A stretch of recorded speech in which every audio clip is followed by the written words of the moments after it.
Hello, good afternoon, everyone. This is Altamash, Program Manager, Interagency Coordination, Sphere India.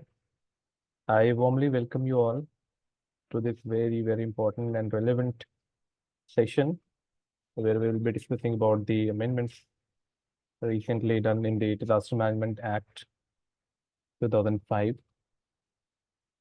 So we'll begin the session now and the participants will keep joining.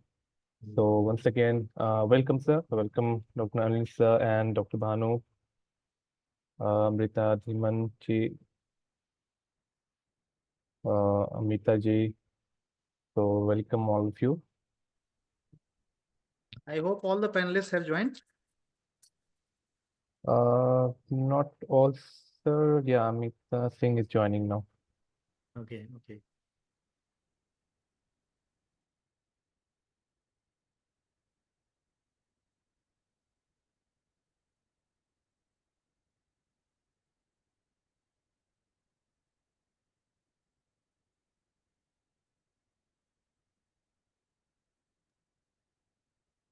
Sure. So we will begin the session now. Thank you once again, everyone. And I welcome everyone to this session on Disaster Management Amendment Act, where we'll be discussing what were the recent changes and improvisations. So I'd like to welcome all the panelists, all the participants, and the moderator for today, who is Pritha Acharya. So I'd like to introduce her and hand over the proceedings to her, and so that she can go ahead with the session. So Miss Pritha Acharya is basically, she's having around 7 years of experience in awareness generation, training and capacity building, policy-linked research and documentation. She has worked with National Institute of Disaster Management in IDM also, where she assisted in leading and coordinating the climate adaptive planning for resilience and sustainability. She has been also one of the editors of the Springer Nature book on disaster risk and management under the climate change. She is also associated with the International Union for Conservation of Nature. So I'd like to invite Pritha Acharya to kindly take ahead the proceedings as a moderator and continue with the introduction of all the speakers and continue the session as suggested. So once again, I welcome you all and hand it over to Pritha. Thank you. Thanks a lot, Altamash, for that lovely introduction, and a very warm afternoon to all the panelists and speakers. So today's this consultation is on examining the Disaster Management Amendment Bill 2024, understanding the opportunities and challenges. And with this consultation, our objective was to critically assess the amendment brought out by the Disaster Management Act 2005, and understand how we can improve the disaster management capabilities in India. Secondly, we also wanted to understand and identify the gaps in these amendments, particularly regarding the resource allocation, climate change aspects, coordination and implementation aspects at the local level. Finally, the last objective that we are looking forward to is to gather the expert opinion and a constructive criticism for this development of a comprehensive advocacy document that could be used for further policy discussions through today's meeting, through today's consultation. So without further delay, I would now like to call upon our speakers. So at first, I would like to call Dr. Bhanu Mal. Dr. Bhanu Mal is a tropical medicine expert specializing in rheumatic heart disease prevention and medication. He is a development professional practicing disaster risk reduction and response for last 31 years. And he's also the founder of a local NGO, Purvanchal Gramin Vikas Sansthan, established in 1987, which works on health, education, nutrition, agriculture, and disaster management, as well as risk reduction. He is currently a part of the Niti Aayog's committee and a member of the advisory committee in Uttar Pradesh State Disaster Management Authority, Government of UP, and the convener of the Uttar Pradesh Interagency Group, the UPIAG. In today's discussion, Dr. Mal will talk about the statutory status of NCMCs and the high-level committees. So over to you, Dr. Mal, for your comments.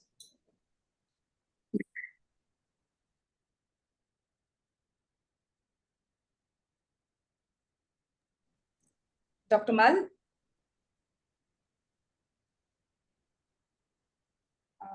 Altamash, is Dr. Mal available? I mean, I don't see him here. Bhanu ji? Yes, he is there. हाँ Dr. हाँ, Bhanu. प्रथा एक बार सबको hello कर देते तो अच्छा था, स्पीकर्स को, सारे स्पीकर्स को Right. बिफोर, तो सब लोग थोड़ा सा फेमिलराइज भी हो जाते हैं, तो that would have been better, है ना? Right. Just a submission. So Amita Singh madam भी हैं, नमस्कार Yes. Madam. And Okay. Bhanu ji नमस्कार. सुबैया जी हैं, अमृता हैं, तो जो सारे स्पीकर्स को अगर एक बार आप नाम बता दें, Right. So प्रथा. तो I'll again introduce all the speakers in the panel today. So we have Dr. Bhanu Mal, Professor Anil Gupta. We have Professor Amrita Dhiman, Dr. Shrija Nair, Mr. Sarabjit Singh Sahota, and Professor Amita Singh. So again, I will proceed with the session, and now I invite upon Dr. Bhanu Mal to please for his remarks. Bhanu sir, please.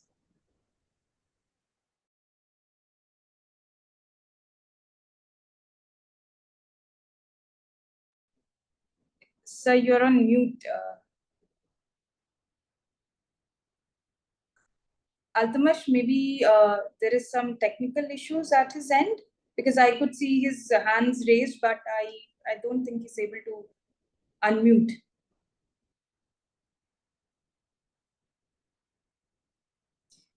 Okay, meanwhile, maybe we can proceed with the next panelist and wait कर लीजिए, एक बार बात कर रहे हैं. Right. Yeah, sorry, they were not able to unmute themselves. Definitely.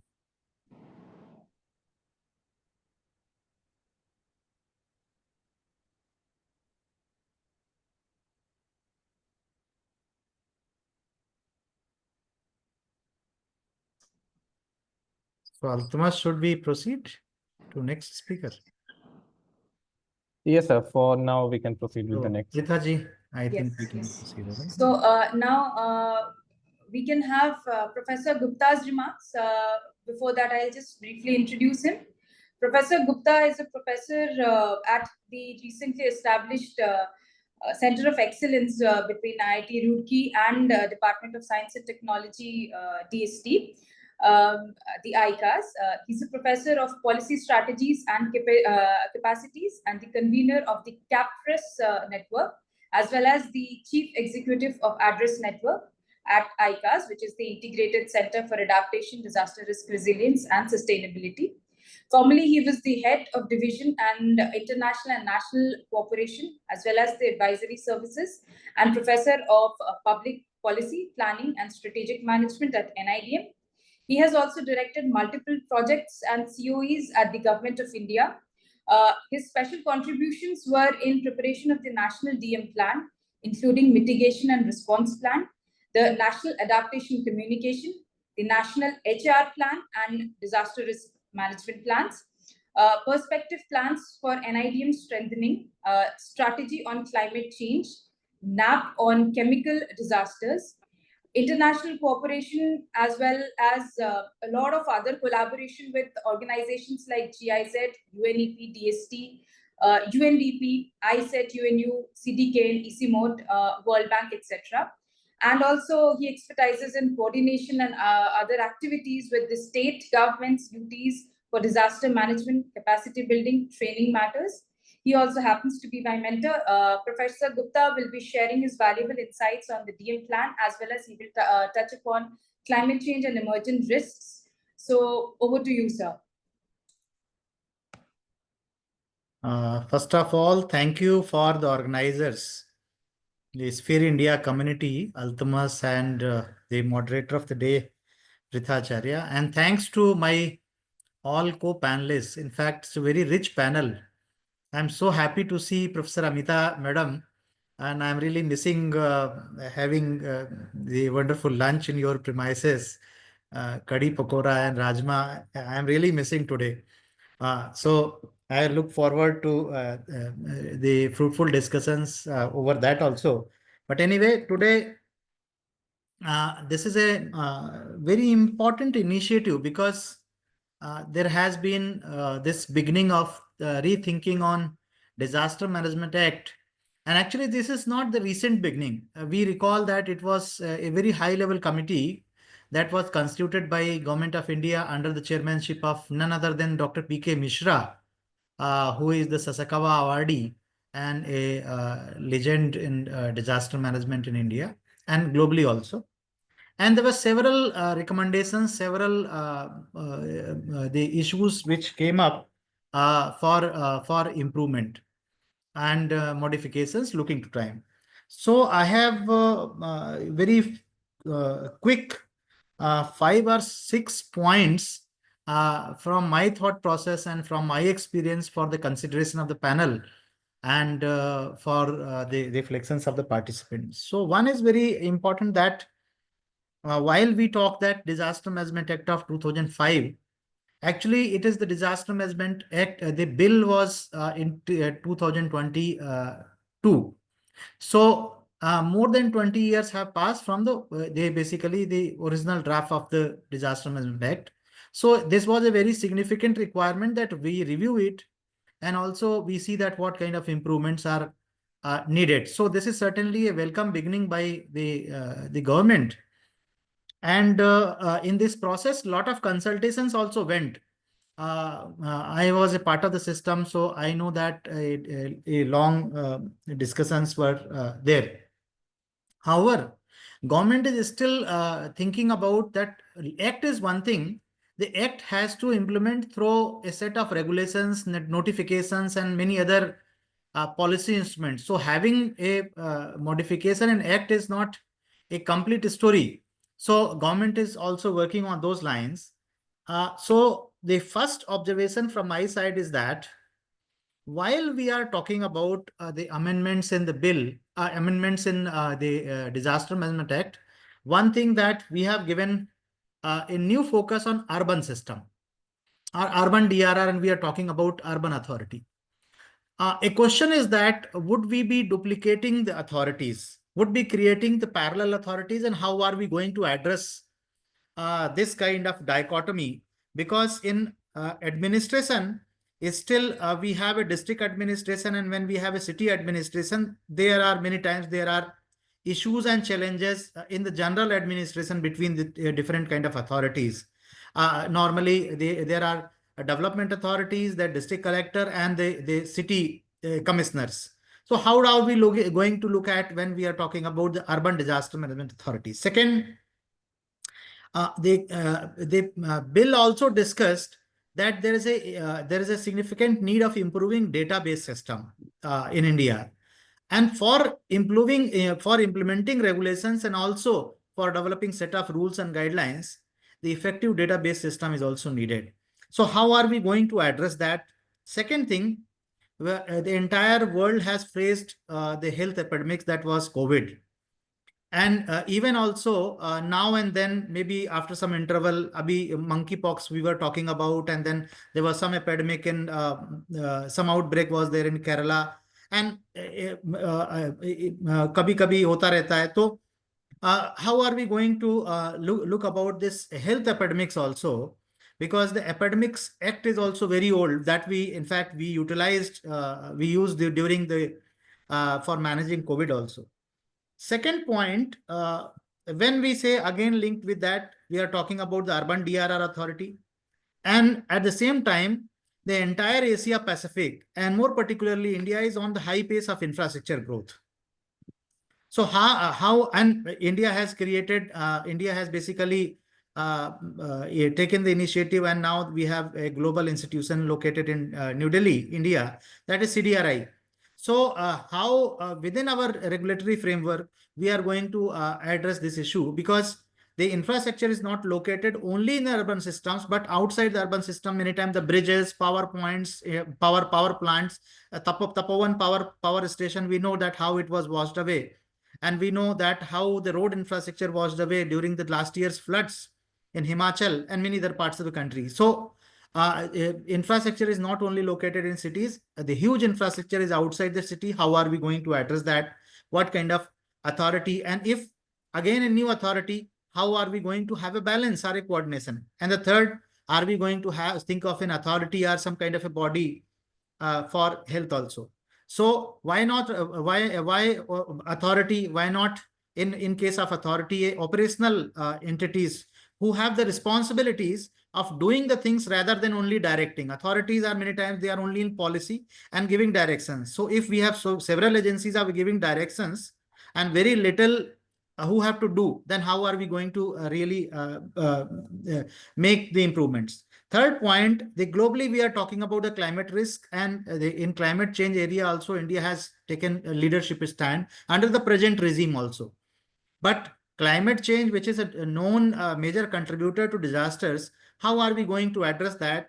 I think this from where I am talking, the ICARS, the Integrated Center for Adaptation to Climate Change, DRR and Sustainability, is the first such center, not only in India. I don't find anywhere such center. And the credit goes to Department of Science and Technology, and then joining hands with many other institutions, and IIT Roorkee hosted this center to support various policymakers and work with civil society, industry, that how we bring all the three fraternities together. Again, we are also talking about greening disaster response and recovery, because if we do not talk of sustainability, the we are paving way to new disaster risks. So while we treat one disaster, we should also be cautious that we do not create future disasters. For example, disaster waste management. For example, how do we reduce the losses of the forest ecosystems and to wild animals or to pet animals and other livestock, which are very important for human sustainability as well. So, and globally, this eco-DRR is a now established mechanism for DRR. How are we going to integrate that if we are talking only of urban authority? Fourth is capacity building. The government of India has taken many big initiatives, but still at the local level, the capacity, we need to do a lot in improving capacities, particularly the professional capacities.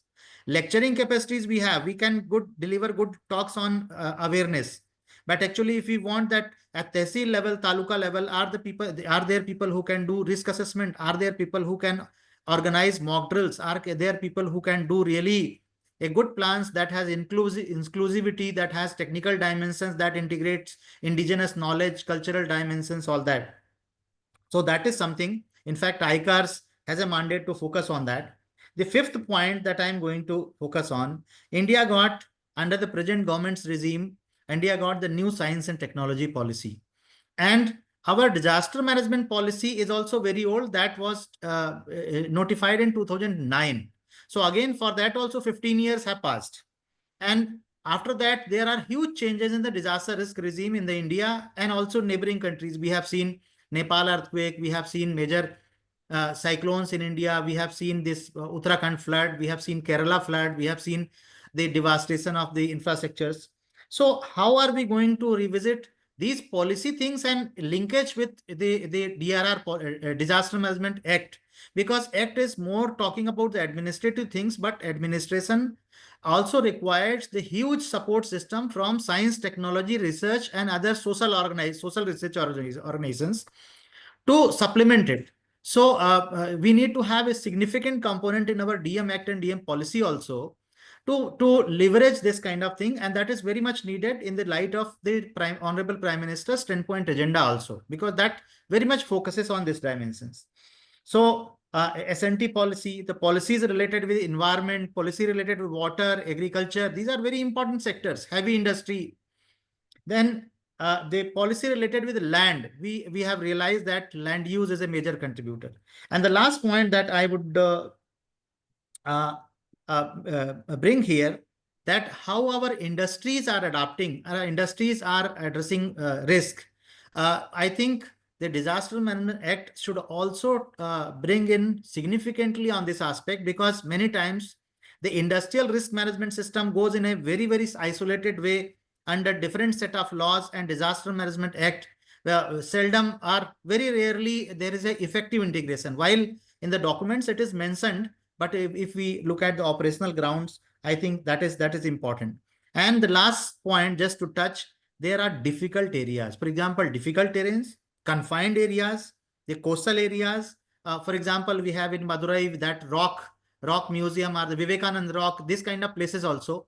So how are we going to talk about? Because large congregations which अब होता है like Datia में वो mass stampede हुआ था, and many times we अभी थोड़े दिन पहले भी एक जो congregation में stampede हुआ था, तो और कई बार sudden contamination हो सकता है, तो new kind of disasters are also there. Sudden contamination of water body, sudden food poisoning, of large scale food poisoning, liquor poisoning. I think these are also the places. Drowning से thousands of people are dying. तो ये disasters भी हम कैसे address करेंगे? Road accident से काफी deaths होती है इंडिया में, तो क्या हम इसको कहीं should we also think of bringing into some kind of a direct or indirect umbrella into our disaster management framework, disaster management system? Because ultimate aim is to avoid deaths, to reduce morbidity or reduce the diseases, and enhance the resilience and sustainability of our developmental system. So these are few points in the first round of my deliberations. I am sure the learned panel that this gathering has today will be having very rich discussions, and looking forward to hearing to them. Over to you, Pritha, for taking the agenda forward. Thank you so much, sir. Your point on basically how to functionalize the authorities and take up actions, and bridging the gap between the administration, science and technology policies and their implementation is really a point to be pondered. We should ponder upon. So now coming to our next speaker and moving forward with the agenda, I now call Dr. Bhanu Mal. Dr. Mal, again, I would introduce him as a tropical medicine expert specialized in rheumatic heart disease prevention and medication. He's a development professional practicing disaster risk reduction and response for over 31 years. And he's also the founder of local NGO at Uttar Pradesh. And he works with the health, education, nutrition, agriculture, and disaster management facilities. He's currently the part of Niti Aayog's committee and a member of the advisory committee of Uttar Pradesh State Disaster Management Authority, and the convener of Uttar Pradesh Interagency Group, UPIAG. Sir will talk about the statutory status of NCMC and high-level committees. Dr. Mal, over to you, sir. Dr. Mal has joined. I just got to know he's there.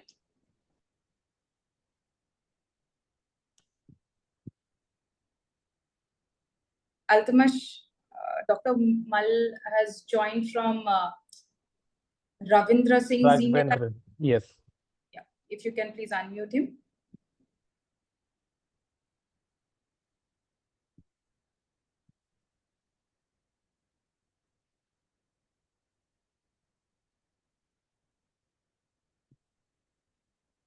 Raghavendra ji, are you able to unmute?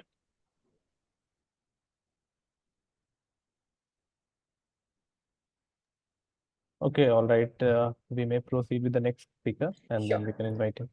Right. That's right. So we then proceed with our next speaker on the panel. That is Professor Amrita Dhiman. Professor Dhiman is an assistant professor at the Development Management Institute, DMI, in Patna, and the coordinator for the Center of Excellence in Disaster Management. She has more than 15 years of experience across academia, industry, and government, and she specializes in disaster management and rural development. Previously, Professor Amrita served as the Prime Minister's Rural Development Fellow under the Ministry of Rural Development, and she contributed to various initiatives in rural areas. Her work includes engagement with key government programs like Manrega and the SBM, focusing on agriculture, business management, and local governance. She has published extensively in reputable journals and contributed to academic books addressing disaster governance and community resilience. She holds a double master's degree in agricultural business and disaster management with a bachelor's degree in agriculture from GB Pant University. In addition to teaching, she leads capacity building initiatives and consultancy projects. She recently has been selected as a professional fellow by the US Department of State. She continues to advance her impact in the field through research and community engagement. Professor Dhiman will be highlighting on integration of urban disaster management authorities, UDMAs, in her talk today. Professor Dhiman, up to you. Thank you so much, Pritha Acharya, for introducing. That's such a grand introduction. Thank you so much for that. First of all, I would extend my heartfelt thanks to Spare India, in specific Alchemas, for giving me this opportunity to be a part of this esteemed panel where experts like Anil Gupta sir, Amita ma'am, Bhanumal sir, Dr. Frida and all are there. I'm really privileged. And I also must compliment you for moderating that and Spare India again for this very important topic, because this amendment had just been introduced in the month of August, and it's the pertinent and the opportune time when we discuss about the new amendments that have come, where they are going to really lead us in the field of disaster risk reduction. And are we really going to move towards resilience, building resilience that we always talk about in the domain of disaster management. Like Professor Anil Gupta sir was talking about, the one very key change that has been introduced is about the Urban Development Authority. So under the umbrella of the local authority, initially we had the District Disaster Management Authority. That was the one authority that was legislated.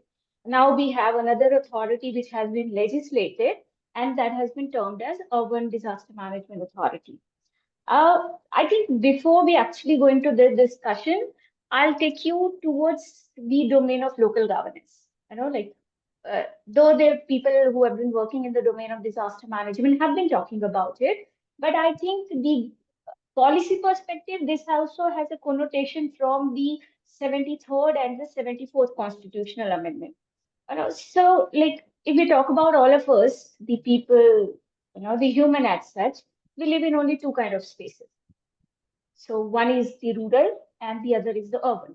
So, and that's how if we talk about the legislative part of the country, that's how it has been. So in the rural part, we have the 3-tier Panchayati Raj institutional architecture, which starts with the Gram Panchayat, then the Panchayat Samiti and the Jila Parishad.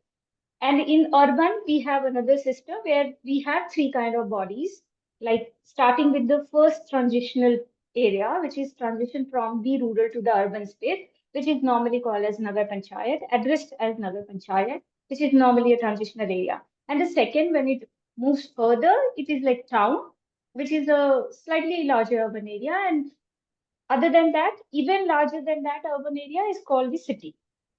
So I'll sometimes also be very specific referring to the state of Bihar. So like Bihar Panchayati Raj Act and Bihar Municipal Act 2007. So if I refer to Bihar Municipal Act 2007, it clearly specifies, primarily everywhere in the state, in the country, it is on the basis of population. So if a city has a population more than 2 lakhs, it qualifies as if a state has a population more than 2 lakhs, it qualifies as a city, and that's where we have normally the constitution of the local authority and governance, which is called municipal corporation. So I think this is the prima facie, the background for building this amendment and introducing this part in the new Disaster Management Amendment Act, that is 2024. So having said that, having referred to the local governance architecture, thankfully, I also have dealt with something in the local governance. So while it is a very welcome step that the government has introduced the Urban Disaster Management Authority, however, it is very important to address the issues which has already been prevalent in local governance when we talk about the rural and the urban part. Like I refer to the 73rd and the 74th constitutional amendment. The 74th and the 73rd constitutional amendment have in a way given us 4 Fs, which we normally refer in local governance. we call as fund, function, functionaries, and the fourth F that has been introduced eventually, which we also call as Panchayat in Strengthening Index, and which is the framework. So largely I'll refer to the same 4F, but different nomenclature while talking about the formation of the Urban Disaster Management Authority. So like the very first step, the first F, which I'm following the 4F framework here, is the formation. So as far as the formation is concerned, the step must be applauded that because we have been recently, every other city of the country has been facing floods. And that is one recurring issue and a continuously troubling issue. Like Chennai flood, Mumbai floods, you name the city and it has flood issues. Delhi is already very popular for the flood thing. So that has been one specific disaster which has been largely troubling all the issues. And like I'll again refer to what Anil Gupta sir said, infrastructure. One differentiation for rural and urban spaces is the urban spaces are full of different kind of infrastructure, like bridges, flyovers, roads, high-rise buildings and things like that. Industries are also somewhere in the vicinities of the urban spaces only. So that wise formation, specifically referring to this kind of spaces, is definitely to be applauded. So that is the formation wise. However, if we dig deeper, into the functions, like how do you know a district? A district has both urban and the rural spaces. So that clarity in terms of like what exactly would be the part of the district disaster management authority and what would specifically be the part of the urban disaster management authority, I think that clarity is somewhat missing. There is a lot of overlap in that domain because cities are also normally a part of the district. And like you mentioned in my introduction that I've worked as a Prime Minister's Rural Development Fellow. So while I was working in that district, normally the trend is that the municipal commissioner who is heading the urban part of that district or a certain municipal corporation is normally a junior cadre officer. So again, referring to the act, like the formation, the functions also not very specified. It would be the same as the district disaster management authority. It's just that everywhere the point urban authority has been added. So a lot of clarity has to be developed. And I guess the clarity would also come from the policy that would be eventually formulated, policy and the rules that would come as an outcome of the amendment that has been introduced. That is what I'm envisaging for and looking forward to. So having discussed about again the formation and the functions, the third very aspect is the functionary. So all these spaces, the rural and the urban we talk about, or even for the country where we follow democracy, the elected representative has a very important role to play. So if you read the amendment that has been brought in, it very clearly specifies that the municipal corporation of that city or that municipal commissioner of that municipal corporation will be the chairperson of the Urban Disaster Management Authority. And at the same time, it very clearly mentions that the district collector of that district will be the vice chairperson of that Urban Disaster Management Authority.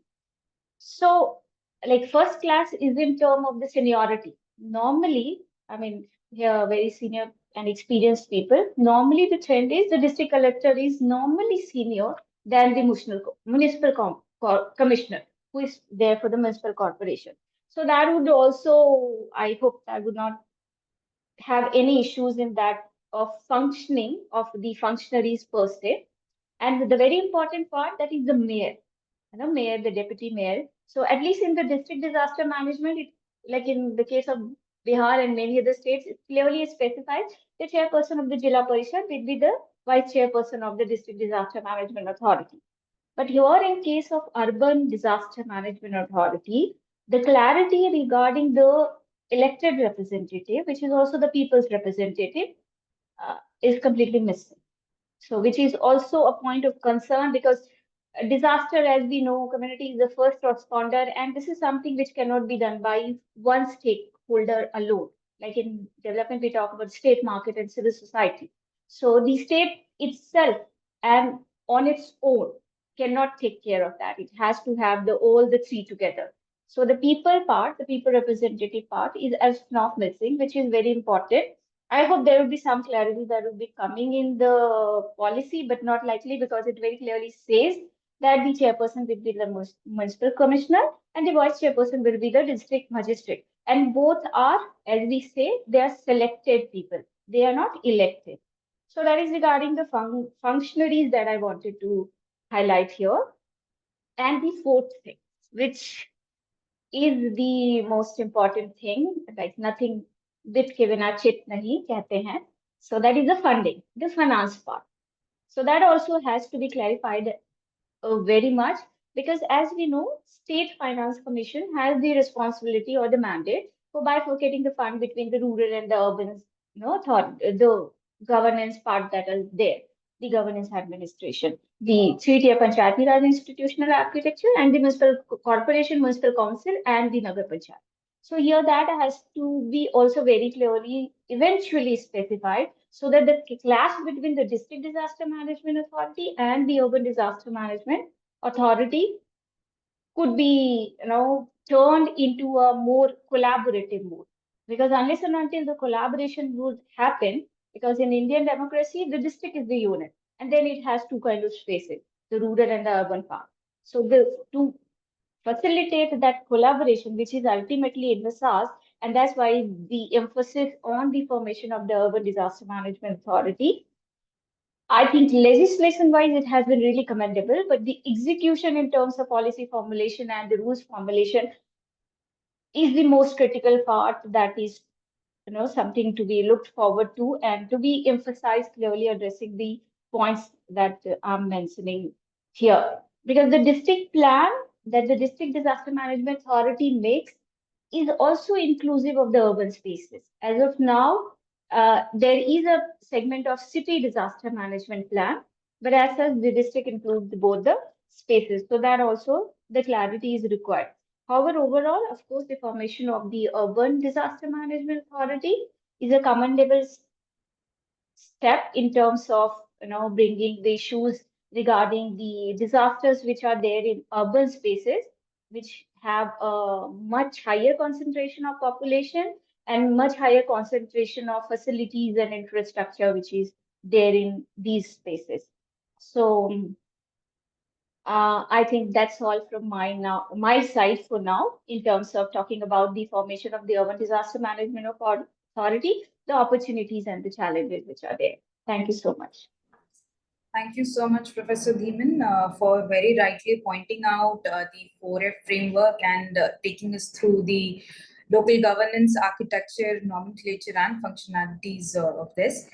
And also your point on the need to bring in a collaboration between the rural and the urban, as well as facilitating this collaboration, is very much appreciated and to be a point to be discussed forward to.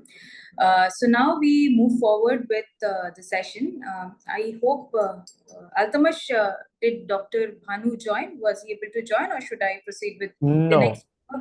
please proceed with the Okay. other speakers because he's traveling right now. Right. So now we have our next speaker, Dr. Shrija Nair. Dr. Shrija Nair is a distinguished expert in the disaster risk reduction, climate change adaptation, and disaster resilience and geospatial analysis, with significant experience in environmental resilience, capacity building, and policy analysis. Currently, she's serving as a deputy team leader and DRR specialist at Taru Leading Edge. She is involved in enhancing climate resilience and road networks in Kerala currently. She has held several consultation roles with organizations like UNDP, Geoclimatic Grid Solutions, where she has contributed to climate vulnerability assessments and geohazard analysis. Dr. Shrija was also a visiting faculty and a fellow at TERI, where she led research on climate change impacts, and also held a senior consultant position at NDMA UNDRR Regional Office for Asia Pacific at Bangkok. Her publication list is extensive with numerous reports, books, and book chapters to her name, addressing environmental governance, disaster management, and resilience strategies. Her international experience spans from Myanmar, Afghanistan, Germany to places like Cambodia and Tajikistan, where she has led multiple projects in DRR, climate adaptation, and early warning systems. Her expertise and leadership have made her a key player in fostering resilient infrastructure and communities across various geographies. I also share the pleasure to know her and have worked with her on a very small scale. Ma'am, this virtual stage is all yours. Thank you very much to Sphere India and the team who organized this workshop and invited me. And thanks a lot again for changing the session from urban to disaster database. It's like a topic which is very close to the core of my heart, I can say. So this is like when I was given the topic of urban disaster management, Ma'am, there is a little bit of disturbance at your end. If you can... Clear now? Yeah, much better, much better. No, or is disturbance is there? It's much better, ma'am. Yes, please proceed.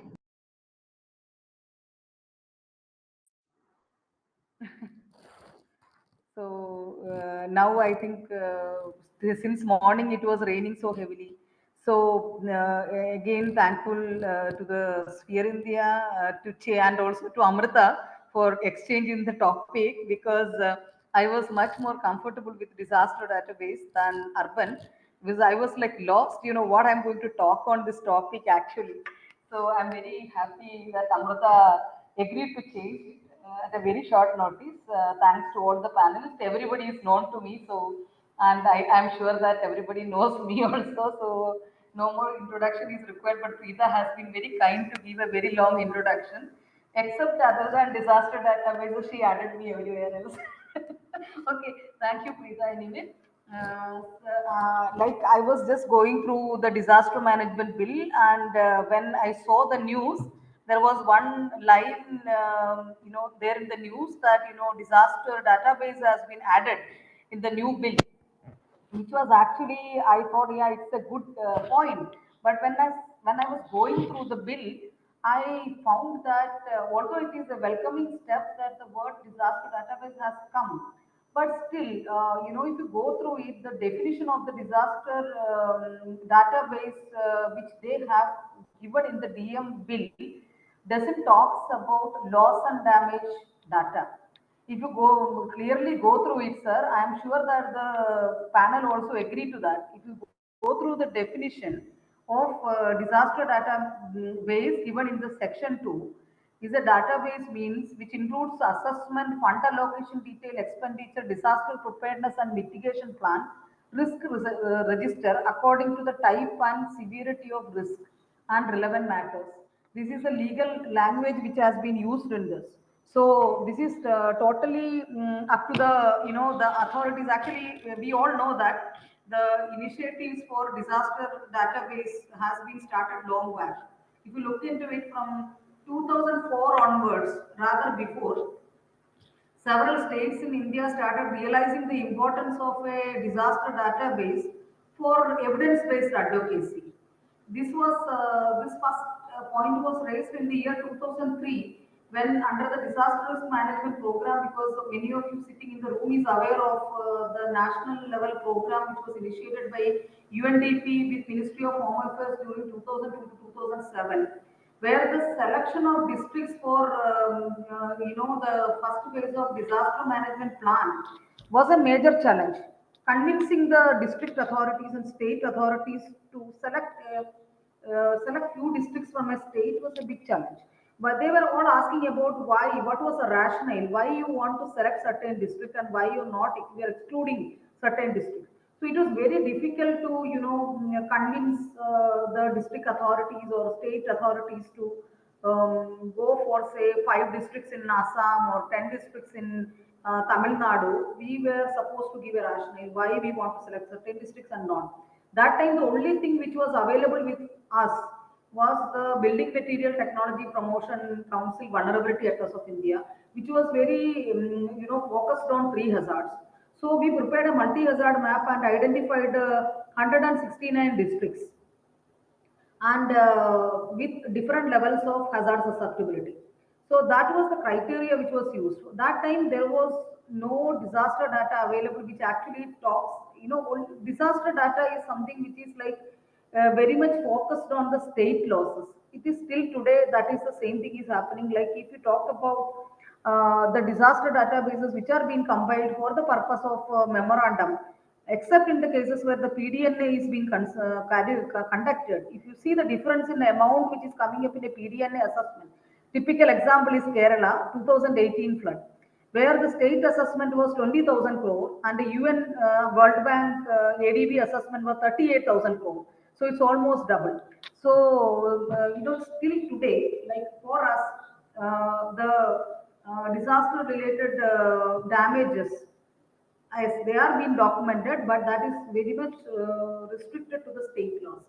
We talk about the state government's assets. Even we are not considering while submitting a memorandum, nobody is considering the loss to national highways, loss to a national level institute or railways, or these things are not being considered. I'm sure that those who are working in the state government agree to that. Because we only think that this database is required for compensations. So generally, the state government, they exaggerate the figure, and interministerial team actually downplay with the figure.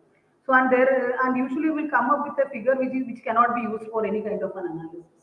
Although several platforms are developed in globally and nationally also, we started with Indus Data, we started with Desan Vendor Sunday, we started with the NDMIS and many other initiatives, and many state governments are also preparing disaster databases. But unfortunately, we don't have an institutional mechanism for collecting and collating the disaster damage and loss databases. Although the systems for capturing the hazard information is there, and there is no link between the hazard data and the disaster data, because hazard data is being handed over by someone else for monitoring. Till the time early warning comes, people refer to the hazard database. After disaster, they only talk about the number of life losses, the agricultural area lost, then losses to property. That is all. Whatever is tangible, there is nothing about intangible losses. There is no measurement of those losses are being done. For example, damage to environment. No database actually considered disaster database is yet to talk about the damage to a zoo or a damage to a national park. Is there any quantification? So such things are not at all there. Even today, although the Disaster Management Act amended, the definition of the disaster database is not adequate to assess the losses and the disaster-related losses in lines with Sendai Framework. So that is, I think, what I could see that we should strongly suggest the government again to make sure that yes, disaster management database inclusion of disaster, we can say that this is the database for disaster management, there where we should include data for risk assessment, data for post-disaster damage and loss assessments, and data required for recovery planning. That has to be differentiated even within the umbrella of disaster database to to make sure that it happens. Otherwise, now it is kind of all mixed together, and there is still a very high chance that the lost data will never become a reality. So this is what my concern about after going through the section in the DM bill, amendment bill. So if my colleagues and the women panelists sitting in this room disagree to that, I would be happy to hear more from you. If there is anything positive in that, I would be happy to look into it. But its only thing is that it is included.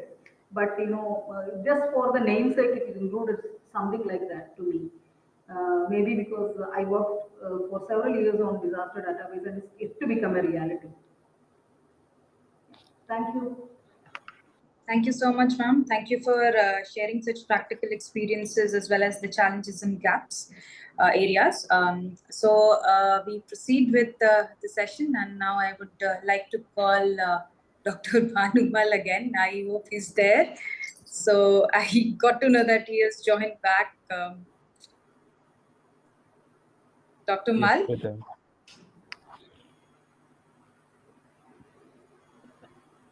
I'm so sorry. I was actually traveling, so the area I was in was not having. Hello. Hello. Yes, sir. Am I audible? Yeah. Am I audible? Yes, you are audible. Yes, you're very much audible. Thank you. Thank you. So I was in an area which was not connected well, so I missed few things. In fact, the topic which I was given to talk about was National Crisis Management Committee and high-level committee. As we all know, earlier in 2005, the Disaster Management Act was something which provided us a guideline how to go about it, and we were thinking that it's a paradigm shift now from relief to preparedness and mitigation. We have moved off, but now there is another change, structural change, which is very important these days in the shape of National Crisis Management Committee. Now it has got the statutory authority, statutory status, and it has got formal recognition of an authority. This is actually very important, and I think having a very responsible activity. And Cabinet Secretary convenes this Crisis Management Committee, National Crisis Management Committee. At this level, the preparedness basically and response, these two things are being looked after mostly, and that it has got responsibility to ensure effective communication. So, I mean, each word we need to understand better way, that effective communication means action is ensured. That's what I feel. So the kind of a status it is being given, it has been given by this new amendment bill 2024, that Cabinet Secretary will lead this committee and ensure that things are happening. Earlier, it was not the case. What I feel, this way it was being given importance. Second thing which I feel, the high level committee, that is being chaired by minister, any minister who is in charge over there at national level. And this this has been assigned for urban development, urban disaster management, as well as SDRF. Urban disaster management and SDRF. SDRF is, of course, very important, and it has not been utilized properly, I can say. But urban disaster management is a new beginning, rather, you can say. It's a new beginning, and we need to understand more. But to me, which I perceived from the note, that this also will work under NDMA and SDMA itself. And earlier, what was happening, that for any kind of plan, the plan was going to NEC or SEC, National Executive Committee or State Executive Committee. Now I think it is it stays with NDMA and SDMA, and they have to have full responsibility of developing plan and guidelines. So this way, I think the entire disaster management framework is now redesigned, and it has been taken in a new way. Second thing, which I feel, the entire, I mean, SDMAs and NDMAs, they had responsibility of approving plans, approving of departmental plans, approving of this special programs plans. It's not just approving. Today, I mean, there was a confusion that whether a development program also is monitored or not. I personally feel that now when SDGs are in place, and we say that every no sustainability can be visualized without having disaster risk reduction in place. So, keeping that aspect, today the role of NDMA and SDMA has become much more important, and see how risk reduction is ensured. And risk reduction now, it's a part of full, I mean, it's a core development issue to me. So we need to rather not just say, but look at it, that how development plans are made and whether they integrate the entire risk reduction approach or not. So this way, what I am finding, a new era is introduced in the disaster management field, where disaster risk reduction has become a core of uh, development.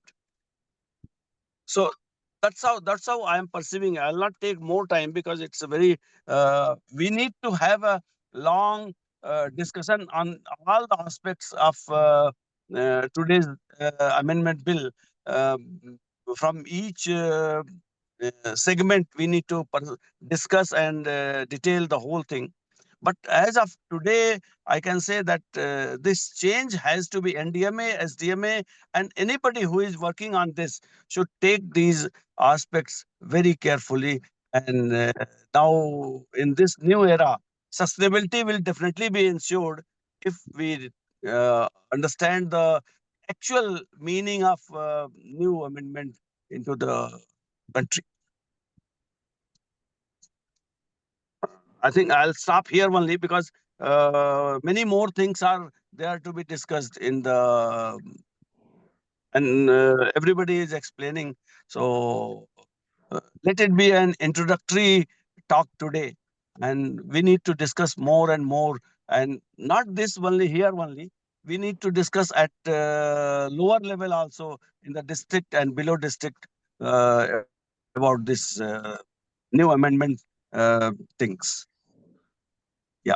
Thank you so much, sir, for rightly pointing out these issues and how do we need to discuss this, and the possibility of discussing it and including the district as well as sub-district level.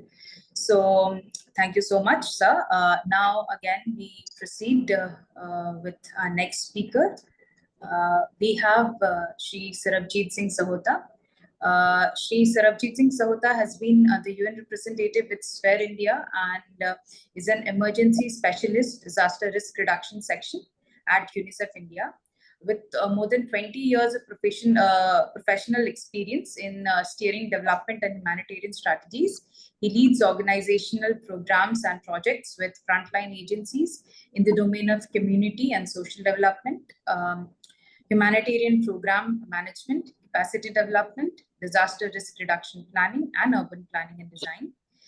He has a distinctive combination of competencies in people and program management, participatory developmental planning, settlement planning, and disaster resilient construction. Sarabjit ji will be talking today on how important capacity building and public awareness is in this specific context.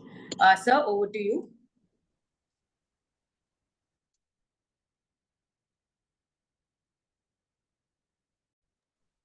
Sir, Sarabjit sir, you're on mute, sir. If you can unmute. Yes, thank you so much, sir. Thank you. Thank you, Pritha, for including me in this discussion. I actually joined only for learning purpose, not to speak. I had earlier told, I think, Vishnu as well, because I'm not an expert on this. So I'll use two lenses to make small interventions. One is the people-centeredness of the act, and second is localization.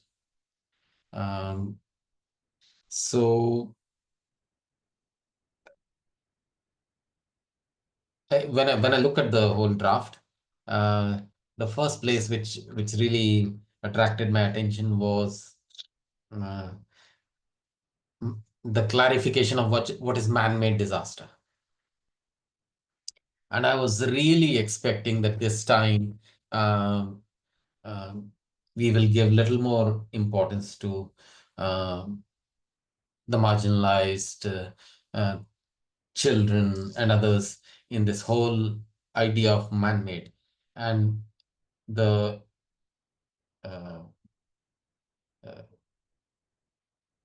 so-called law and order situations have been kept outside the man-made disaster, which means that women and children who are actually not part of that whole law and order situation, but are adversely impacted, disproportionately impacted, are not getting any sort of relief.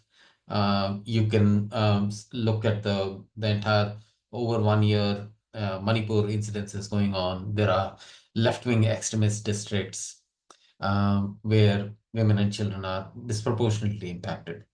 I sincerely hope that as and when the act again comes for to the parliament, this particular aspect is looked at, because law and order, only a fraction of the population will be directly involved in the real sort of conflict or whatever that issue might be, but rest of the population is getting impacted. That was the first point. I think from a people-centeredness point of view, that's important. Shija made important point about database. Happy to see that data has come into the sort of entire conceptualization of Disaster Management Act. But I would highly recommend that to start looking at small data sets. We are always fascinated by large data sets, which someone will someday use. I mean, we just wish about that.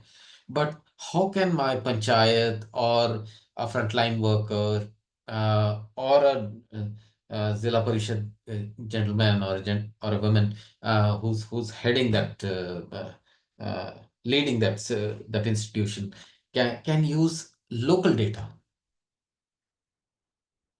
So the feedback loop has to be smaller, shorter, and much quicker. So how can we decentralize access to databases so that our elected representatives and others, other functionaries, particularly within the Panchayati Raj system, can start using risk resilience information to take action within their own zone of influence. So that would be my second point from a people-centeredness point of view. I'm really happy to see coordination being mentioned so many times in the whole revised and in different places. So looks like we will take some action on coordination and coordinate and get what does that actually mean? That is yet to be seen. More than often, I've seen that it's mentioned coordination during disasters, but coordination is like a group dance which you have to perform. So if you don't practice, you don't perform. So that has to happen on a regular basis, not only during emergencies, but also during in a slower time or emergencies. So I think that brings me to the key point on emergency support functions. For a long time, I think many of us who are part of the sector been asking that if we can really systematize the emergency support function mechanism, which is about how do you come together to solve a problem. So all the line departments or line ministries, whatever level we are coordinating at. So how do they meet regularly and how they work together and how they understand their individual role and responsibility within the larger picture. someone will tell me that we have incident command system or something similar to that, IRS. But I think that's only during an emergency. But working on a weekly basis or a monthly basis to practice the preparedness actions, I think that would be my sort of I would say I would request that is followed through in the revised Disaster Management Act. Final point is about inclusion of Panchayati Raj system in the Disaster Management Act. Right now, we stop at district level. We don't really, in real sense, go utilize the entire potential of Panchayati Raj system. Panchayat mentioned once in the revised proposal, and that too in the context of planning, district planning. I think much more needs to be done in terms of decentralizing powers and also utilizing the entire potential of Panchayati Raj system to transform. And I think there is no better entity in India to take climate action than Panchayati Raj system. They govern the majority of the landmass of the country. They are responsible for the natural resource base. I can see that once or twice environment has been mentioned in the revised proposal.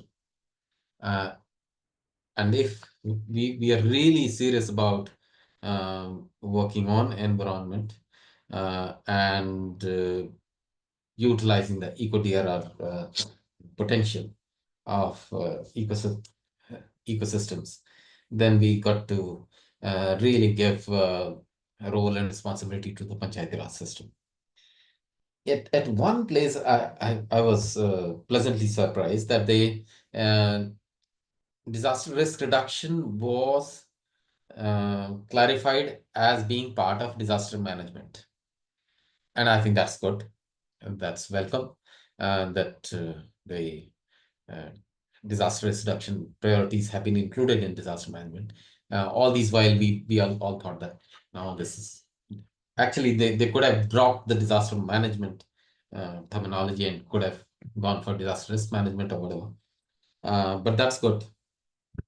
Thanks so much. I'll stop here.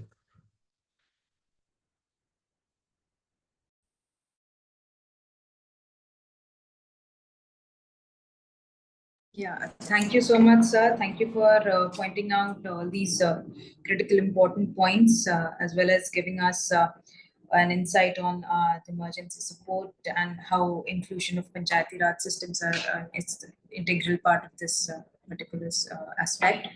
Now we move forward with our next speaker. We have Professor Amita Singh.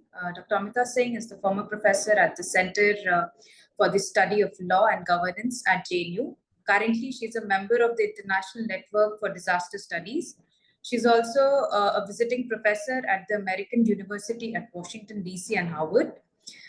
She's a recipient of many national and international awards, including the 2014 Nawab Bahadur Syed Nawab Ali Chaudhary National Award in Dhaka. Her other awards in the past include Delhi's Public Service Award, NALSA's Social Justice Award, Millennium Award for Women in Public Services, and the E-Governance Award of 2010. Professor Singh is an ardent campaigner for the habitat rights of non-human species, and she leads the organization called Walk for Animals and Habitat. Amrita ma'am, the stage is all yours for your insights and thoughts. Thank you. Thank you very much, Krupa, Michelle, and Altamash. I don't want to miss any name that has been behind this wonderful consultation platform. And I think many more platforms are needed like this. So congratulations to Sphere India for bringing us all together. there's some very wonderful points that have been made by Professor Anil Gupta and Sarabjit ji. And they made my task easier because those are really very, very important points. And before I come down to, finding the gaps, my task is actually, as given by Krupa, is that I need to identify the gaps and talk about them. So, we can know the gaps when we know what we are looking for. What are we looking for in a revised Disaster Management Act? We know that all of us have been working into disaster management for years, and we've been participating at the ground level, at the institutional level, at the international level. What are we looking for? We've been continuously talking about at least 5 things. Let me first put that, and then we'll try, like a lighthouse, we are going to go through the amendment bill and see whether these things are there or not.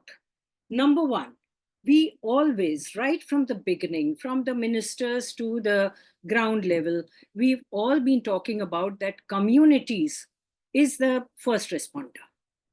We must have more power to the communities, and it should be a bottom upward approach, not top down.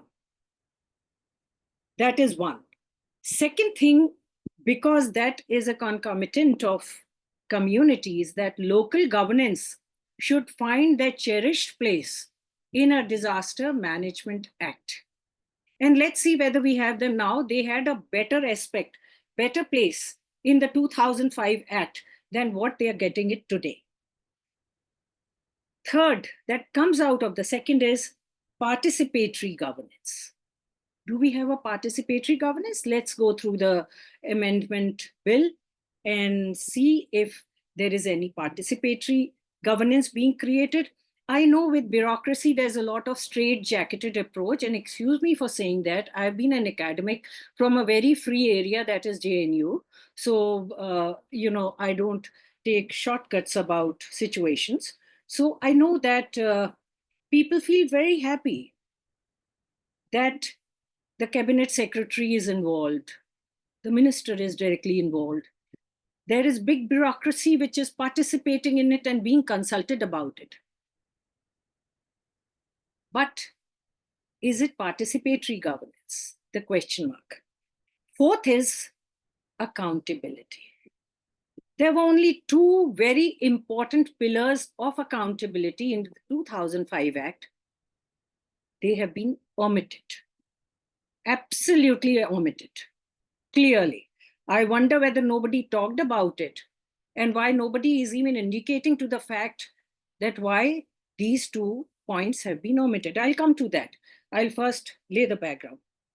And a very important one, and important for the fact that the kind of dialogue we've been having for the last 10 years, animals should get their due place, because animals are dying. It's a genocide of animals in every disaster.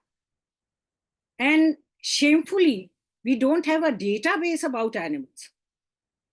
In one of the cases in the court, Andhra Pradesh, about 5 years ago, they went to the court and they said that we have database only for the cattle. There were sheep, goat, and many other horses, donkeys, who are contributing. In fact, the whole of Gurgaon is dependent, if you know the history of the rise of a city, metropolitan city, any of the 7 metropolitan cities in this country, they owe their origin to the donkeys, which are completely killed when a disaster takes place. Look at Gujarat. And then the animal sanctuaries, the wild animals washed away. Where is the database? The forest rangers just tell you and you believe it, and it comes out in the newspapers, becomes a big news, some articles are written, and we claim all the time that we are working for animals. I love a cow, I love a donkey, I feed a monkey, I feed a dog. And you see the photographs of celebrities all the time, trying to win over the voters who are animal lovers. And this is where you will find where the love goes away. And these are not animals, these are other humans, because man is also part of the animal system.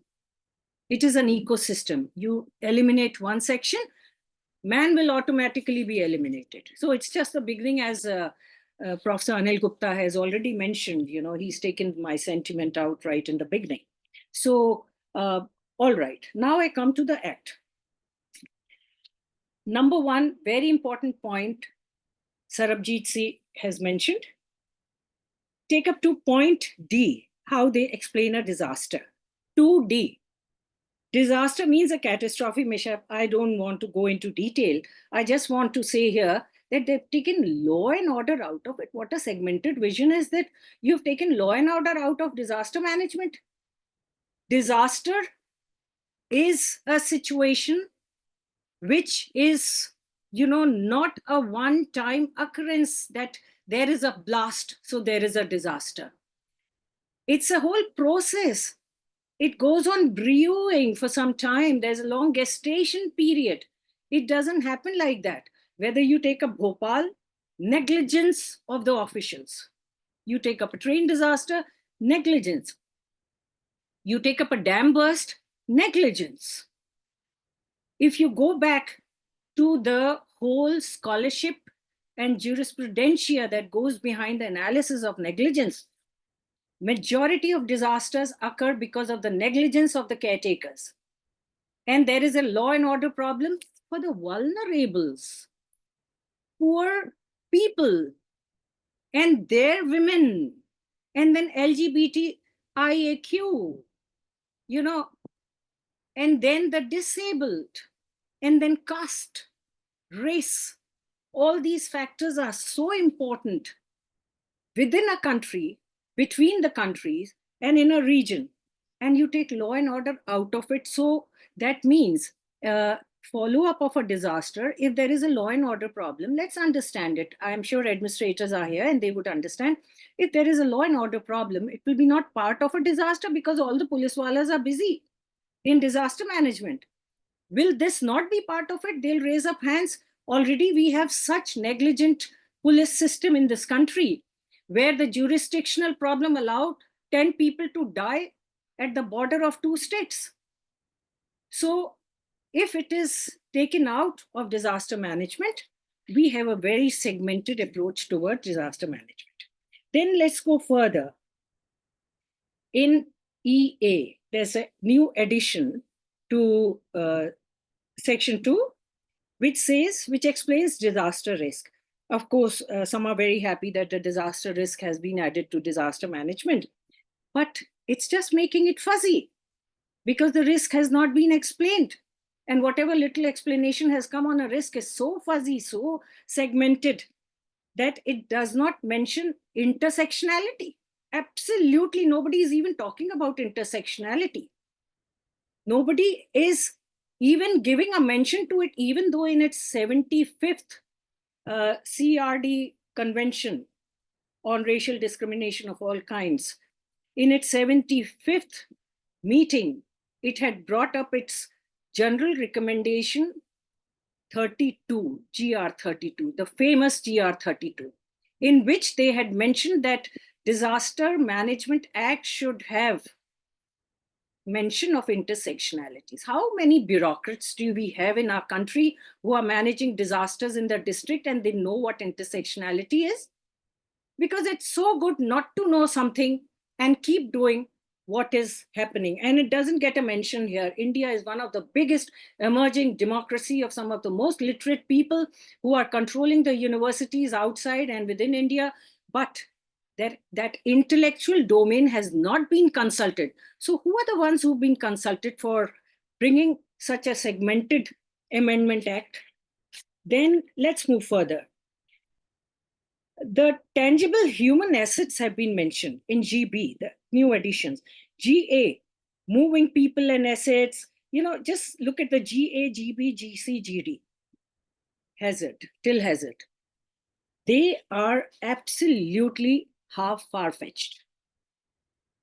it would be interesting that people who are thinking about disaster, who know what a disaster is, they would definitely deal with such difficult terminologies in a more generous manner, in a more expanded manner that is inclusive of involving people, not exclusive of keeping a large majority out.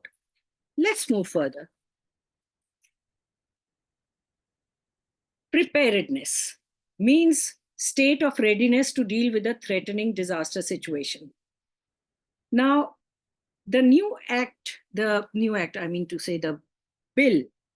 bill defines preparedness. This is come to M. Of course, in the previous act, hazard, vulnerability, resilience were not mentioned anywhere. So in a way, it is a good step that at least they've tried to mention it. But the mentioning of that actually does not take us closer to achieving the objectives. In fact, recovery is mentioned and recovery is not explained. Vulnerability is mentioned, but a vulnerability in a present day world without mention of intersectionality of gender, caste, disability, race, LGBTQIA is again a very sectional and segmented approach to disaster management. The world is moving further ahead. India is going very fast. India has such a rich heritage of merit and intellectualism, both in science, social sciences, law, and administrative studies. And we have definitely not made use of that. The consultative process somewhere has been lacking. Let's move further into coordination. Now let's look at the semantics of the amendment bill. The semantics, if you really go by the semantics, the use of words and terminologies indicate that there is excessive diversion towards centralization. The word monitored could have been supervision. Why monitoring and why anything? Now, another very interesting thing, I wonder whether you've noticed or not. Another very interesting thing is that wherever any other agency is mentioned, along with that, there is a tag, like a baby will always have to walk with mama's or papa's hand. It's anything, whether it is NIDM or whether it is a district authority or whether it's a state authority, it is always moving, holding the hand of the central authority. And central authority, poor thing, is also not independent. With central authority, there is always a central government. What is the difference between central authority and central government? One is NDMA, one is the Home Ministry. So NDMA continues to have its subordinate status to the Home Ministry. And hasn't the Home Ministry got many other things to do? It has to look at the borders inside, outside, everywhere. There's so much happening in the country. Let the disasters be free of the Home Ministry. Disasters is a community act, and that is where it should be. But just look at it. I can't read it because it would be too big a thing. But just read the changes. Coordination, monitor. And there is, and look at LMNO of 6, section 6. These are the new added subsections. It mentions just take that out, LMNO. It talks about technological training, education, but total neglect of NGOs, CBOs, district authorities, and panchayats. There is no mention of that. So whatever was pre-existing has been eliminated also. Now there is something which some people find a reason to celebrate. Let us go into that. How good is it? Section 8A, capital A. Constitution of National Executive Committee, Section 8. it adds another subsection 8A, which establishes the National Crisis Management Committee. What is a National Crisis Management Committee? Why was National Executive Committee failing? If it was failing, what was the failure? The National Executive Committee is headed by the Prime Minister, it's a Home Minister in it and Vice Chairman in it. Why was it failing? It has the top authorities. What was the reason for adding another level and another committee into the decision-making process? As I mentioned right in the beginning, that we wanted participatory governance, but a participatory governance with reduced level of decision makers so that we add speed to disaster management. Trust people, have faith in your officials. Let them go ahead and do it. If you have no faith and no trust in your official, then how can people have faith in your speed and your understanding of the local level, which is 1,000 kilometers away? You are sitting in New Delhi, National Crisis Management Authority. It can only reach there when the disaster has occurred. So this Crisis Management Authority is absolutely an avoidable thing, which has been added to it. Then somebody said that it's very good that the Cabinet Secretary is chairing the high-level committee. Why Cabinet Secretary? Hasn't the Cabinet Secretary got many things else to do in the country? He's a man who's always loaded with administrative issues for the country. This has one of the biggest bureaucracy, biggest network of administration, 3 levels of governance. Cabinet Secretary has an overload of activity. And so the kind of short-temperedness which comes in these officials who sit in the Home Ministry overloaded with work prevents anyone at the next level to enter their office and speak up, sir, we want a hearing from you. It's very difficult. I have been there. I have entered those rooms.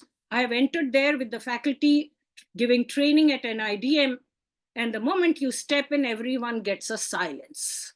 Nobody opens the mouth. So it is always good to keep the community issues to the community and let officials do what they have to do, but not enter everything and do everything that they do not have the capacity to do. And let's accept it, they do not have. If you just leave it to them, they would say, yes, we are overloaded. I can't do that, but they are made to do that. All right, just move further, section 10. Section 10 is about the National Executive Committee shall assist the national authority in discharge of functions. You see the whole semantics of section 10. Repeatedly monitoring, guiding, these words have been used, are big brother words. This semantics itself would fail the local authorities in the court if there is a problem. So this semantics need to be noticed because semantics has a lot of role to play in any legal situation. And it is this semantics that makes you win and lose. So this semantics is indicating that we are going towards excessive centralization, excessive shrunkenness of participatory governance. Then move to section 11, this further centralization. How? Now look at this. Earlier we had, now every official, I've been in touch with some of, and one of them is of course with me, I don't want to name some of them, but they were the ones who were with great commitment preparing the annual plans. And when disaster struck any of the state, I don't want to single out 1 or 2 states, but this happened repeatedly in every state, whether governed by X or whether governed by Y. When the disaster struck, it was found that the annual plans were not prepared for the last many years. And here the government in the amended bill gives a stamp of its approval to this negligence and loose behavior of the bureaucracy that manages the disaster management authorities in a state. It says review every 3 years, update every 5 years. Wow. I don't think any disaster management authority person even stays there for a period of 3 years. I think most of them are transferred prior to that. Or they are holding additional charges that, okay, you are handling this, so you handle this also. So there is a lot of pressure on bureaucracy. If there was a need for being realistic in amendment, one should have been realistic on a positive side, not realistic on the authoritarian side and stamping the negligence. So you escape some kind of an accountability, and the kind of climate changes that we are having, the frequency of disasters that we are having, the kind of habitat changes we are encountering in present circumstances, 3 years is a very big time. 1 year is a necessity, and we get back. But if that was not enough, let's come to section 12 and 13. Section 12 and 13 have been omitted. Do you know what there in section 12 and 13? You'll be shocked to see that these were the only 2 sections that laid some kind of an accountability on a system of governance. The national authority, I'm reading 12. The national authority shall recommend guidelines for the minimum standards of relief to be provided to persons affected by disasters, which shall include minimum requirements to be provided in relief camps. Standards, food, drinking water, medical cover, and sanitation. Number 2, special provisions to make for widows and orphans. So Sarabjit ji, you were right. Ex gratia assistance on account of loss of life, and also assistance on account of damage to houses, restoration means of livelihood, and such other relief as may be necessary. So government has vindicated its negligence, its escape from responsibility, and any accountability for not doing in a disaster situation. So what is there to celebrate? We were better off with 2005 Act. Let that be. And section 13, the national authority may, in cases of disasters of severe magnitude, recommend relief in repayment of loans or for grant of fresh loans to the persons affected on disasters and terms as may be appropriate. This has been deleted. So no accountability right now, not a single section on accountability of governance. And here, like a fool, professors have been writing books on the fact that there should be increased accountability for disasters upon the local authorities and upon the government. State negligence, and we have it from Ryland versus Fletcher, 1868, 1878. We've been having this in the whole jurisprudentia of law, that negligence of disasters should be penalized. If you remove negligence, then you remove any penal action on yourself. So this is self-exoneration. Now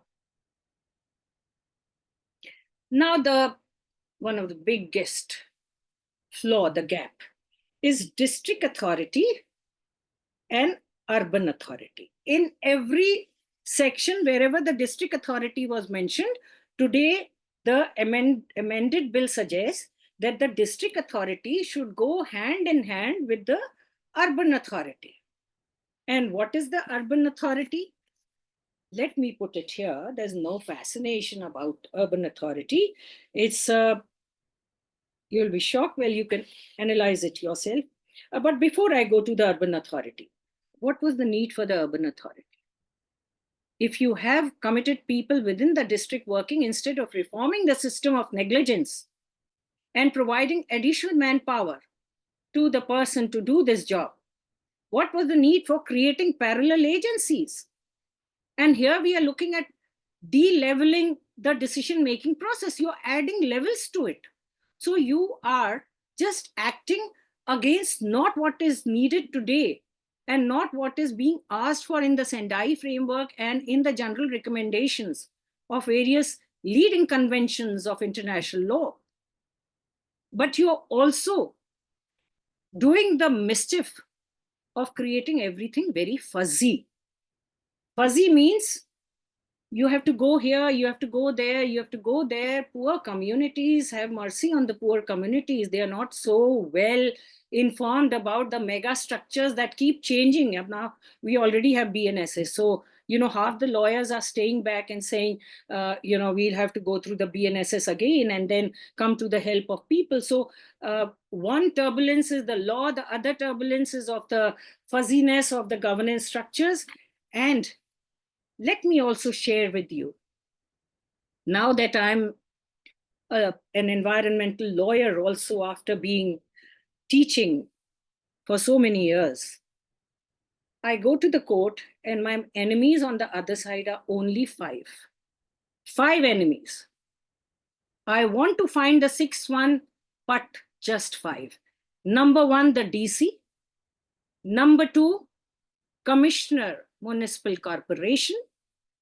Number 3, district, town and country planner who takes the bulldozers and does the demolition. Number 4, the forest divisional forest officer. And number 5, the SHO of the local police station.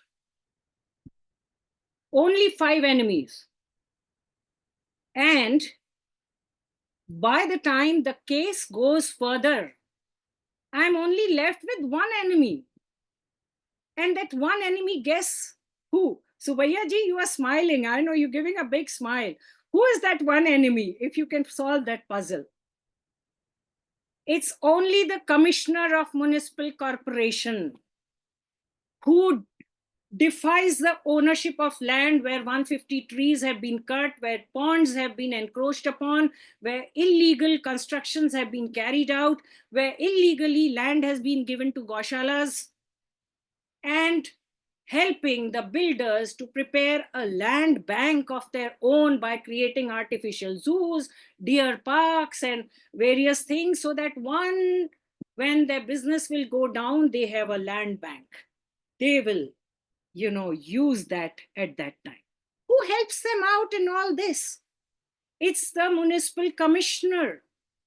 And this municipal commissioner is so dominating that even the district judge would seek a transfer rather than sitting and deciding on the case against the municipal commissioner. He has a battery of lawyers. Somebody should do a study on the fact that how much money of municipal corporation is going into fighting all these cases in the courts, which are pre-decided. They even speak the lie. But no action is taken. The first day they would say, this is not my Malkiyat, means we are not owners of this land. And then the drone survey takes place and it is found that it was their land. And then they say, oh, there was this confusion.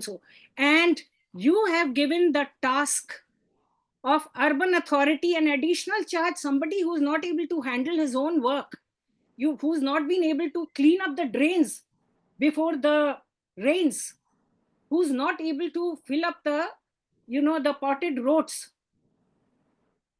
This man gets an additional charge of such a great international magnitude of disaster management authority. That means a wolf is going to handle the hen. It's absolutely eyes wide shut. What's happened to bureaucracy in this country?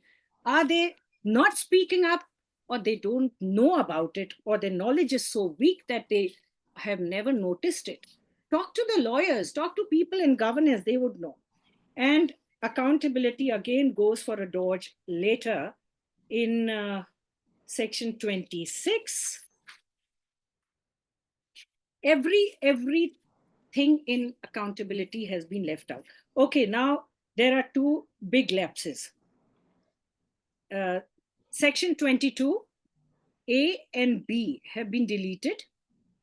And the last chance for adding intersectionality in iniquitous approaches to disaster management have been lost. That's maybe very intelligent for the government, because everyone is protecting themselves these days. Fuzziness and delay has been added. When local authority, yes. Wherever there is a district authority, you give me 2 minutes? Just 2 minutes. We have the next Q&A round. Yeah, I have this last point to make. I think I can end up with this. See, the district authority is added up with the urban authority. And I've told you what the urban authority is. If this is the urban authority, then what will the district authority do? But district authority has to move further in consultation with the urban authority. So you can very well understand the future of disaster management amendments that we are coming through. We better drop it out. This will be a very dangerous thing. For the previous act is much better than this one. Of course, we want evolution from the previous act, but we are going regressive. Thank you very much. Thank you so much, ma'am, for your comments. You critically point out it and analyzed all the important challenges in the act. So now I open the floor for question and answers. So we have a question. We have a question. What are some of the major positive highlights of the bill? We have heard so much about the gap areas. So anybody wants to answer that?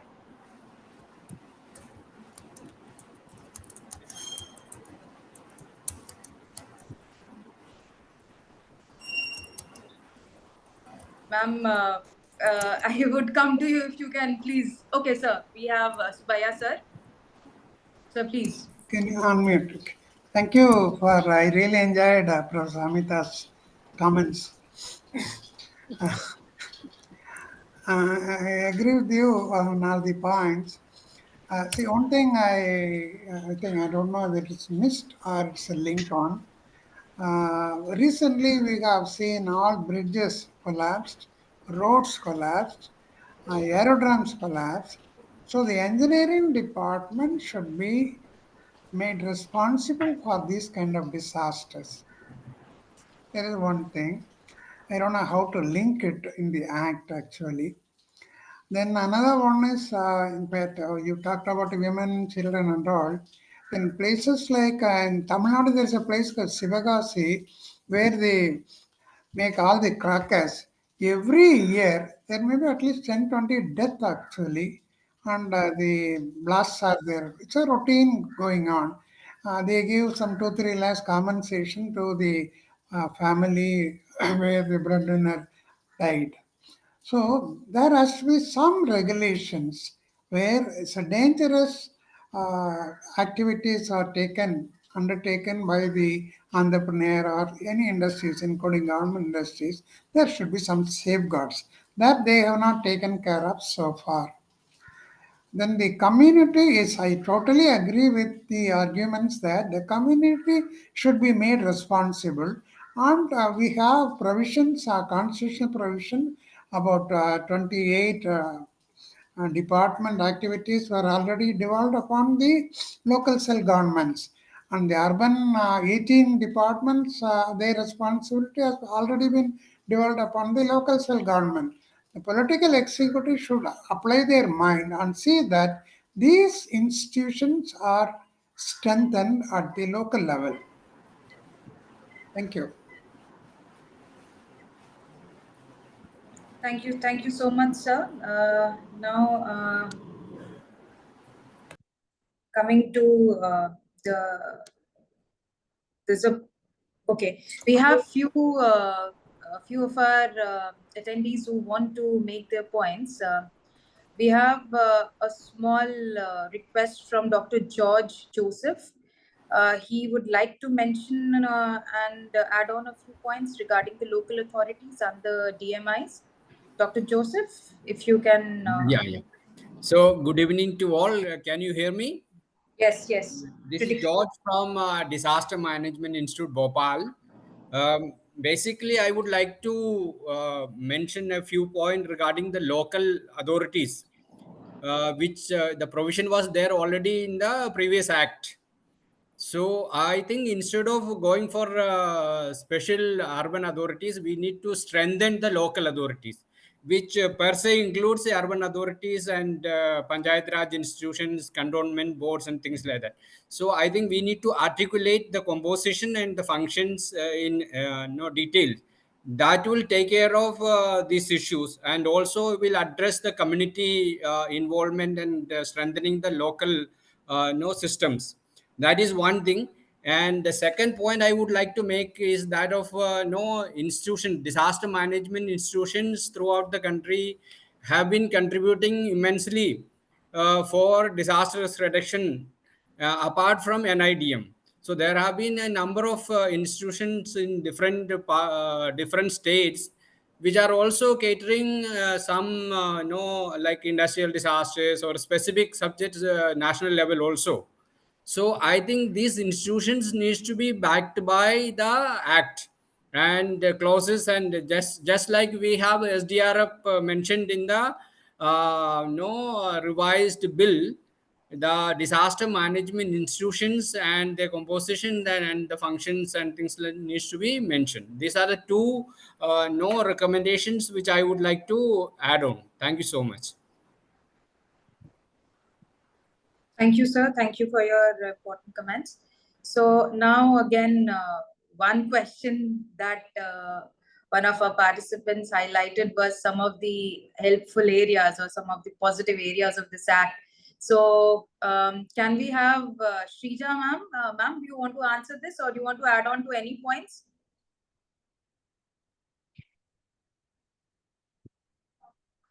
Shrija ma'am?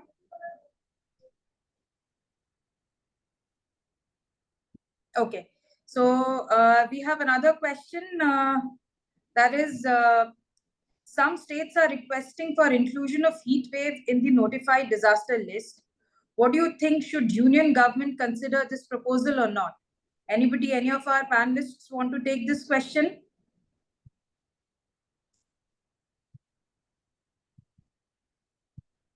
Well, I'm, not very well aware of which are the states that are requesting for inclusion of heat wave, because that question itself is somewhat not conveying what exactly is the meaning for that. Heat wave is already part of the national plan, and we have standard set for that, and there are already instructions to the state disaster management authorities how to deal with it. So what is the proposal? I haven't gone through the proposal. I can answer. Good evening, ma'am. This is Karthik. Yeah, please speak. So my question is regarding the heat waves, specifically that some states like northern states are requesting the union government to include heat wave as a notified disaster, because till now only cold wave is there as a notified disaster, under which the state disaster management authorities can withdraw funds for their repercussions or for distribution. But as this heat wave is not included in the this particular list, so government are requesting the government to include this list. So that's why I just want to know your views about that. Should we include the heat wave, or like in the amendment act there's any like proposal or any article specified the heat wave in the amendment? This would not come in the amendment at all, because the specific disasters are not mentioned in the amendment. It is there on the NDMA side how to deal with it.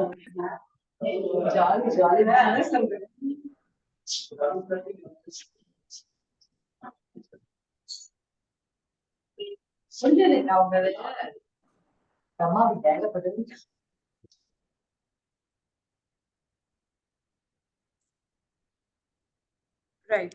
So now I would call Dr. Swarnamai. She wants to say something. Dr. Swarnamai, the floor is all yours. Yes. It's a very insightful discussion, and the forum actually dealt with very important issues. My point is that we have, in the amendment bill, we have proposed for Urban Disaster Management Authority. World Bank in 2017 said that urbanization will increase up to 34%. So, when we are not thinking about the Rural Disaster Management Authority, why are we thinking about the Urban Disaster Management Authority? That is my point, number one.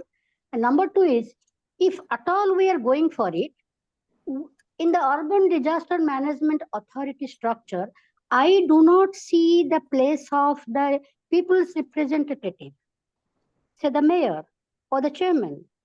No, he is not he or she is not included in that management authority. So how can we seek the cooperation of the people when we do not include the people's representative in that structure? That is the thing.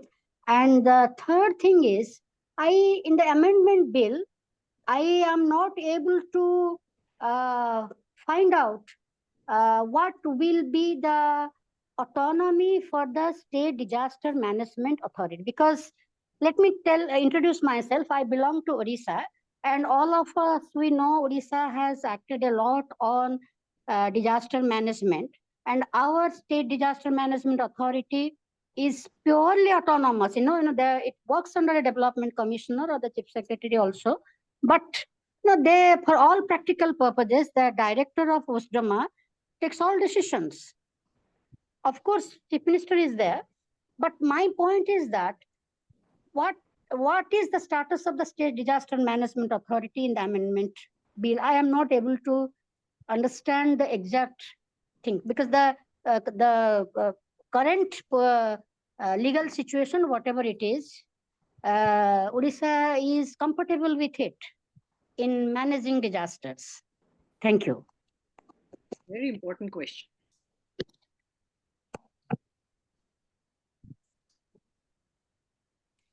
Yeah, ma'am, Srimay ma'am, if you can. Yeah, she made a very important comment actually, Yeah. so that doesn't need an answer. Right, fine. So now I would request if any further points any of our panelists want to make, then we can close the question and answer round, because we do not have any further questions. No. Okay, I think I'll just make a brief summarization of what we had today. It was a very interesting and important discussion on this subject area, having such vast knowledge and expertise in this area. So Professor Gupta, he focused on the need to improve the database systems and how to look and upgrade acts like the Epidemic Acts. Also, he talked about bringing in infrastructural resilience and also functionalizing the authorities to take up actions in a more strategic manner. He did mention about focusing on making policies more inclusive and also the bridging of the gap between administration, science, and technology policies and their implementation, and also made a very important point on how difficult areas could be included. Coming to Professor Dhiman, she very particularly and very constructively explained how the various governance, architecture, nomenclature, and functionalities, and also discussed the 4F framework, which she mentioned. She talked about the funding that needs to be clarified in this act, and also talked about the clarity that has to be given to facilitate the collaboration with the UDMAs and the DDMAs. Coming to Dr. Shrija Nair, she mentioned about the disaster database, the importance of this database, and she critically explained us the physical, practical, and the on-ground challenges and gaps for the disaster management fraternity, and also gave her suggestions and highlighted the importance on data. Coming to Dr. Bhanumal, he talked about the preparedness and response, the importance of the high-level committee, and how this DM framework will be redesigned to bring in new areas of inclusion of disaster risk reduction, which could be, a ray of hope for us. Coming to Dr. Sarabjit Singh, he mentioned about two very critical points, the people-sightedness and localization. He talked about the utilization of local data, decentralization, centralized access to the database, and also coordination and coordinated action, its importance. He talked about the emergency support, inclusion of Panchayati Raj systems and amendments and bills. Finally, Dr. Singh, Professor Singh mentioned about the critical gap areas in the Act, a lack of consultative process, communities and their roles, and the more power that they should be given upon, following up a bottom-up approach. Our local government should be given a better position in the Act, and also the need for a participatory governance, the need for accountability, and the fact that it has been missing from the bill. She has very importantly and very nicely highlighted this fact. Also, she mentioned about the tangible human assets, which this Act somehow fails to bring in. So with that, I summarize some of the key points that were discussed in today's consultation. I hope that with this, we look forward to many such wonderful consultations and such a gamut of knowledge we have. So yes, over to you, Altamash. I think we can conclude the session now. Thank you. Thank you. Thank you so much, Pritha, and thank you to all our esteemed speakers and participants. Indeed, it was a great learning for us also, and I'm sure that for other participants. So thank you for sharing all these very important discussions on that, especially all the speakers, Professor Anil Gupta, Dr. Bhanumal, Dr. Srija, Dr. Amita ma'am, Professor Amrita Dhiman, Sarjeet sir, and of course to you, Pritha, for so well moderating the session, and to my colleagues at Sphere India, Gursimran and Krupa, for coming up with all this back-end support to get this session done very efficiently. So thank you, everyone. Thank you, all of you. And we hope that we'll convene again on this particular topic also, maybe in coming few months, because there's a lot of thing to be discussed and build upon this. So I'd like to end this session now. And once again, thank you. Thank you. Thank you, dear organizers. It was an amazing and insightful session. Thank you.